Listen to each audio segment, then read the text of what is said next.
ನಾನು ನಾನು ಅಂದವರೆಲ್ಲ ಏನಾದರು ಖಾಲಿ ಮಣ್ಣಾದರು ಇನ್ನ ನೀನ್ ಯಾವ ಲೆಕ್ಕನೋ ಕಮೆಂಟ್ ಹಾಕೋನೆ ಅಂತ ಹೇಳ್ಬೇಕಷ್ಟೇ. ಸ್ಕ್ರಿಪ್ಟೆಡ್ ಅಂದ್ರೆ ಹೇಳ್ಕೊಟ್ಟು ಮಾಡಿಸೋದು, ಸಂಬಂಧ ಇಲ್ದಿರ ನನ್ಗೆ ಇಷ್ಟ ಆಗಲ್ಲ ಅದು. ಇವಾಗ ನಾನು ಸುಮ್ನೆ ಹಿಂಗ್ ನೋಡ್ದೆ, ಏನು ಓದ್ತಾರವ್ರೆ ಅಂದ್ರು, ಏನು ಬೇಡಮ್ಮ ನಮಸ್ಕಾರ ಅಂತ ನಾನು ಹೋದೆ. ಇವಾಗ ಗೇಮ್ ಅಷ್ಟೇ, ನನ್ಗೆ ಆಡಕ್ ಇಷ್ಟ ಇದ್ರೆ ಹೋಗಿ ಆಡ್ತಾ ಇದ್ದೆ, ಇಲ್ಲ ಅಂದ್ರೆ ಇವಾಗ ತೊಳೆದ್ರು ನಾನು ಹೋಗಿ ಆಡ್ತಾ ಇರಲಿಲ್ಲ. ನಾವ್ ಅನ್ಕೊಂತೀರಿ ನಮ್ ಸ್ನೇಹಿತರು ಅಂತ, ಬಟ್ ಅಲ್ಲೇ ಇಕ್ತಾ ಇರ್ತಾರೆ. ಅದೇ ಬಿಗ್ ಬಾಸ್ ನಿಜ ಜೀವನ ಹೊರಗಡೆ ನಡೆಯೋದು. ಅವನೇ ನಮ್ಮ ಮಣ್ಣಿನ ಮಗ.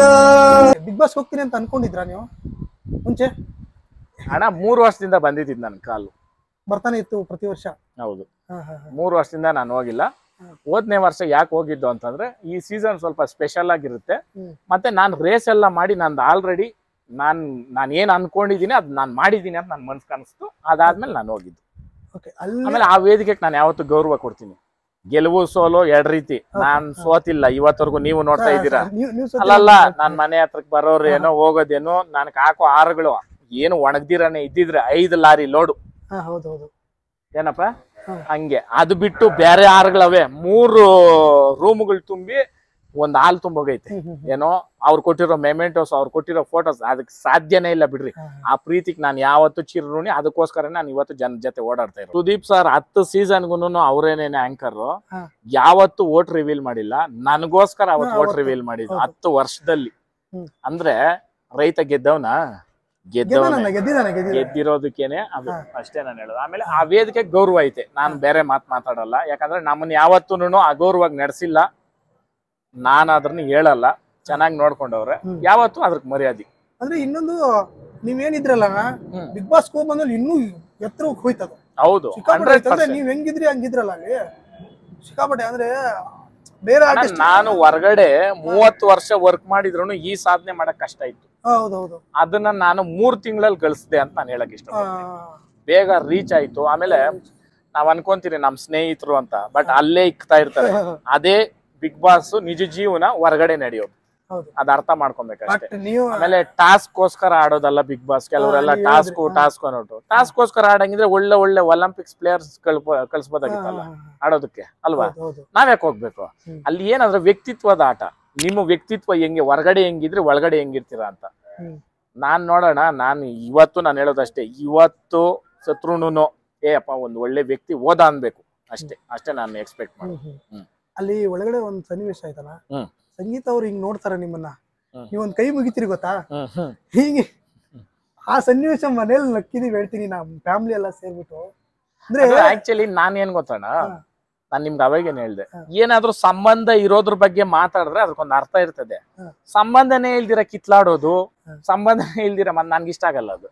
ಇವಾಗ ನಾನ್ ಸುಮ್ನೆ ಹಿಂಗ್ ನೋಡ್ದೆ, ಏನು ಓದ್ತಾರವ್ರೆ ಅಂದ್ರು, ಏನು ಬೇಡಮ್ಮ ನಮಸ್ಕಾರ ಅಂತ ನಾನು ಹೋದೆ. ಅಂದ್ರೆ ಅಲ್ಲಿ ಏನಾದ್ರು ಅಟ್ಲೀಸ್ಟ್ ನಮ್ಗೆ ಅವ್ರಿಗೆ ಏನಾದ್ರು ನಡೆದಿದ್ರೆ ಅದ್ರ ಬಗ್ಗೆ ಮಾತಾಡ್ಬೋದು. ಆಮೇಲೆ ಇನ್ನೊಂದು ನಾನು ಹೇಳ್ತೀನಿ, ಕಂಟೆಸ್ಟೆಂಟ್ಸ್ ಬಗ್ಗೆ. ಯಾವ ಕಂಟೆಸ್ಟೆಂಟು ನನಗೆ ಒಂದು ದಿನಾನು ಅಗೌರವವಾಗಿ ನಡ್ಕೊಂಡಿಲ್ಲ. ಇದು ನಾನು ಹೇಳಕ್ ಇಷ್ಟಪಡ್ತೀನಿ. ಒಂದು ದಿನಾನು ಅಷ್ಟು ಕಂಟೆಸ್ಟೆಂಟ್ 16 ಕಂಟೆಸ್ಟೆಂಟ್ ಕೂಡ ಕೆಲವೊಂದು ಸಂದರ್ಭಗಳಲ್ಲಿ ಮಾತಾಡಕ್ ಬಂದ್ರು ಅಲ್ಲೇ ಕೊಟ್ಟಿದ್ದೀನಿ ನಾನು. ಅದು ಬಿಟ್ರೆ ಯಾರು ಅಗೌರವಾಗಿ ಮಾತಾಡಿಲ್ಲ. ಅವ್ರಿಗೆಲ್ರಿಗೂ ನಾನು ಕೃತಜ್ಞತೆ ಹೇಳ್ತೀನಿ. ಯಾಕಂತಂದ್ರೆ ಶೋ ಇಂದ ಬಂದ್ಮೇಲೆ ಒಂಥರ ಮಾತಾಡೋದು, ಶೋ ಒಳಗಡೆ ಇದ್ದಾಗ ಒಂಥರ ಮಾತಾಡೋದು, ಅದು ತಪ್ಪು. ಕೆಲವ್ರು ಮಾಡೋರು ಅದು. ನಾನು ಇವತ್ತು ಹೇಳ್ತೀನಿ, 17 ಕಂಟೆಸ್ಟೆಂಟ್ 16 ಕಂಟೆಸ್ಟೆಂಟ್ ಕೂಡ ಗೌರವವಾಗಿ ನಡ್ಕೊಂಡು. ನಿಮ್ಗೆಲ್ರು ಅಲ್ಲಿ ಗೌರವ ಕೊಡ್ತಾ ಇದ್ರು, ನೋಡಿದ್ರೆ ಗೊತ್ತಾಗುತ್ತೆ. ಹೌದು, ಅದನ್ನ ನಾವು ಬೇರೆ ತರ ಹೇಳ್ಬೋದು ಅಷ್ಟೇ. ಅದು ಕೆಲವೊಂದ್ ಟೈಮಲ್ಲಿ ಏನ್ ಮಾಡೋರು ಅಂದ್ರೆ, ಕೆಲವೊಬ್ರು ಪ್ರೊವೋಕ್ ಮಾಡೋಣ ಅಂತ ಬಂದ್ರು. ನಾನ್ ಪ್ರೊವೋಕ್ ಆಗಲ್ಲ, ನಾನು ಇರೋದೇ ಹಿಂಗೆ, ಇಷ್ಟೇ. ಅದ್ರಲ್ಲಿ ಏನಿಲ್ಲ. ನೀವ್ ಏನೇ ಮಾಡಿ ನಾನು ಇರೋದು ಹಿಂಗೆ ಅಷ್ಟೇ. ಇವಾಗ ಗೇಮ್ ಅಷ್ಟೇ, ನನ್ಗೆ ಆಡಕ್ ಇಷ್ಟ ಇದ್ರೆ ಹೋಗಿ ಆಡ್ತಾ ಇದ್ದೆ, ಇಲ್ಲ ಅಂದ್ರೆ ಇವಾಗ ತೊಳೆದ್ರು ನಾನು ಹೋಗಿ ಆಡ್ತಾ ಇರಲಿಲ್ಲ. ಹೌದು.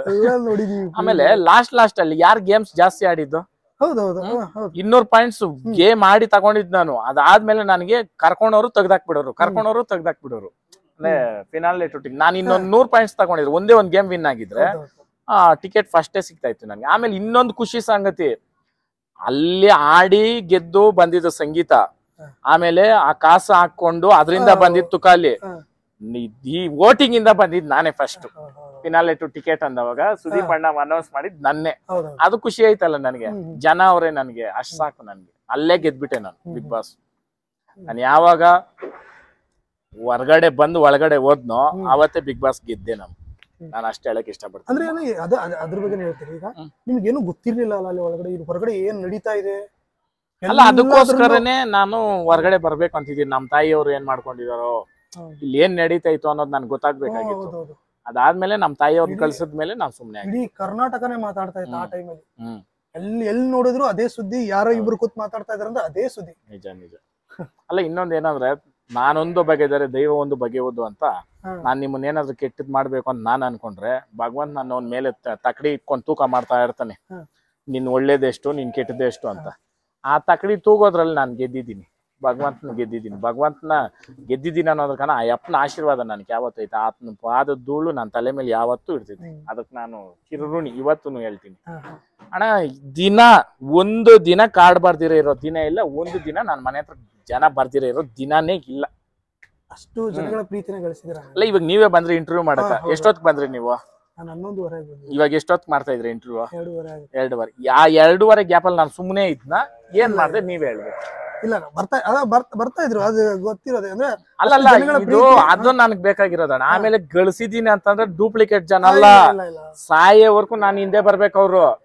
ಇವಾಗ ಕೆಲವೊಬ್ರು ಸಂಘಟನೆ ಅಂತ ಮಾಡಿ ಜನನ್ ಮಾಡ್ತಾರೆ, ಇಲ್ಲ ಇನ್ನ ಕೆಲವರು ಒಂದು ಜಾತಿ ಮೇಲೆ ಮಾಡ್ತಾರೆ, ಇಲ್ಲ ಇನ್ನ ನಂದ ಹಂಗಿಲ್ಲ ಅಣ್ಣ. ನಿಸ್ವಾರ್ಥವಾಗಿ ನಾನು ಮಾಡಿರೋದು. ನಮ್ಮ ಜನನ ಇವತ್ತೇನ್ ಸಂಪಾದನೆ, ನಾ ಸಾಯೋವರೆಗೂ ನಾನು ಅದಕ್ಕೆ ಚಿರಋಣಿ ಅಷ್ಟೇ. ಅದು ಬಿಟ್ಟು ಬೇರೆ ಮಾತು ಹೇಳಕ್ ಸಾಧ್ಯನೇ ಇಲ್ಲ. ಅದ್ರಲ್ಲಿ ಇನ್ನೊಂದು ಬಿಗ್ ಬಾಸ್ ಅಲ್ಲಿ ಇದ್ದಾಗ ಹೊರಗಡೆ ಬರ್ತೀನಿ ಅಂದ್ರೆ ನೀವು ಅಮ್ಮ ಬಂದ್ರಲ್ಲ, ಅಲ್ಲಿ ಎಲ್ರಿಗೂ ಹೇಳ್ತೀನಿ ಒಂಥರ ಫೀಲಿಂಗ್, ಕರಳನ್ನು ಚುರುಕಂದ್ಬಿಡುತ್ತೆ ಎಲ್ರಿಗೂ. ಅಂದ್ರೆ ಸ್ಕ್ರಿಪ್ಟೆಡ್ ಅಂದ್ರೆ ಹೇಳ್ಕೊಟ್ಟು ಮಾಡಿಸೋದು, ಇದು ಮನಸ್ಸಿಂದ ಮಾತಾಡೋದು. ಇವತ್ತು ನಾನು ವಿಡಿಯೋಗಳು ಹೊರಗಡೆ ಬಂದ್ಮೇಲೆ ನಾನು ಕೆಲವೊಂದು ವಿಡಿಯೋಗಳು ಮಾಡಿರೋದು ಮಿಲಿಯನ್ಸ್ ಲೆಕ್ಕದಲ್ಲಿ ಹೋಗವೆ. ಬೇರೆ ಇದಕ್ಕೆ ಹಾಕಿರೋದಿಲ್ವ, ಅದು ಮನಸ್ಸಿಂದ ಮಾತಾಡಿರೋದು. ಮನಸ್ಸಿಂದ ಯಾವತ್ತೇ ಮಾತಾಡ್ಲಿ, ಯಾವತ್ತೇ ಅರಸ್ಲಿ, ಅದು ತಲುಪುತ್ತೆ. ಮನಸ್ಸಿಂದ ಮಾಡ್ಬೇಕು. ಹೌದು. ಈಗ ಅದೇ ಅಂದ್ರೆ ಬೇರೆಯವ್ರು ಮಾಡಿದ್ರೆ ನಮ್ಗೆ ಏನೋ ಸ್ಕ್ರಿಪ್ಟೆಡ್ ಅನ್ಸ್ಬೋದು, ಬಟ್ ನಿಮ್ದು ಯಾವ್ದು ನಮ್ಗೆ ಸ್ಕ್ರಿಪ್ಟೆಡ್ ಅನ್ಸಿಲ್ಲ ಬಿಡಿ. ಅದು ಡೈರೆಕ್ಟ್ ಆಗಿ ಯೂಟ್ಯೂಬ್ ಬಿಡು ಮಾತಾಡ್ದ ಬಿಡಿ. ನಿಮ್ಮ ಅಭಿಮಾನಿಯಾಗಿ ಹೇಳೋದಂದ್ರೆ ಅದು ಸ್ಕ್ರಿಪ್ಟೆಡ್ ಅನ್ಸಿಲ್ಲ ನಮ್ಗೆ. ನಿಜ.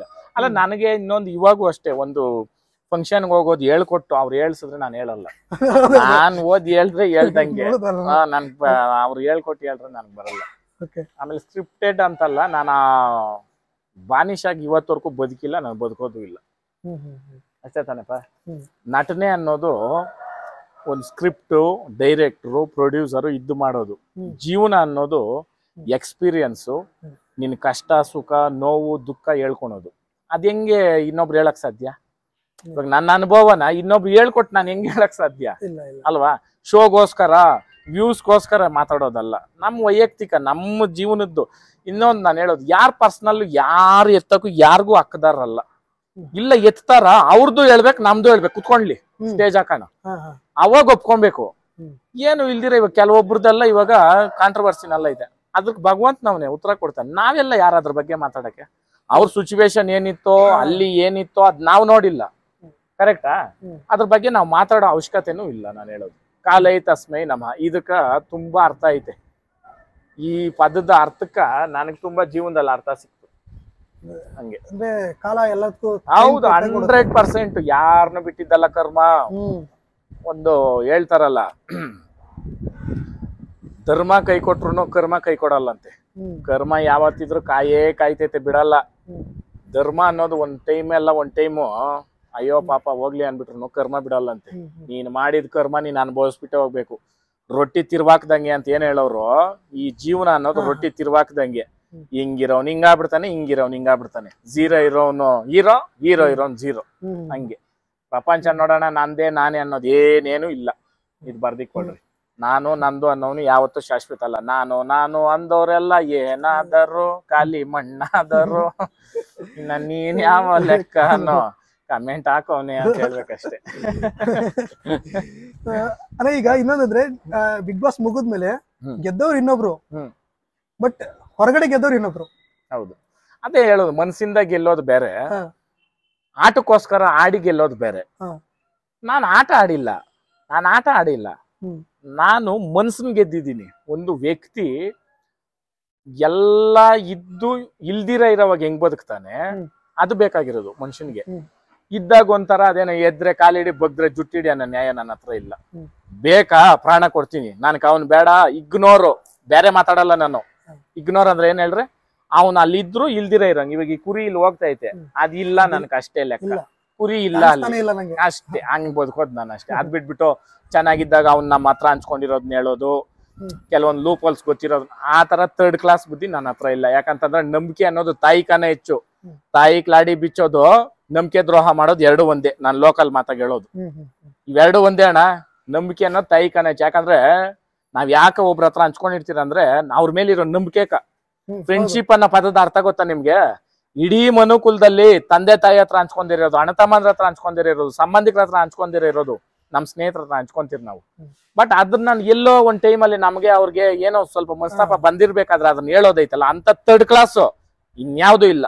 ಹೇಳ್ದ್ನಲ್ಲ ನಿಮ್ಗೆ ಇವಾಗ ಗಾದೆ, ಅದ್ರ ಸಮಾನ ಅದು. ಅವನೇ ನಮ್ಮ ಮಣ್ಣಿನ ಮಗ.